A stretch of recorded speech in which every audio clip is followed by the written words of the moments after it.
Masyado pang maaga para pangambahan ng publiko ang pagtaas ng presyo ng mga pangunahing bilihin kasunod ng tumitinding tensyon sa Middle East. Ito ang pinahayag ng presidente ng Philippine Amalgamated Supermarket Association na si Stephen Cua. Kaugnay ng panik na nararamdaman ng marami sa kasalukuyang sitwasyon.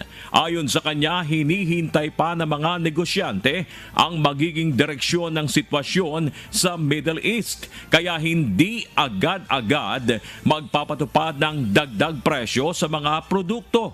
Pinayuhan niya ang mga mamimili na kung nais mag-imbak ay dagdagan lamang ng 15 to 20% ang kanilang normal na pamimili upang maiwasan ang kakulangan ng supply sa merkado. Git ni Cua, may sapat na mga buffer stock sa ngayon, kaya mas makabubuting manatiling kalmado upang hindi lalong magulo ang takbo ng ekonomiya.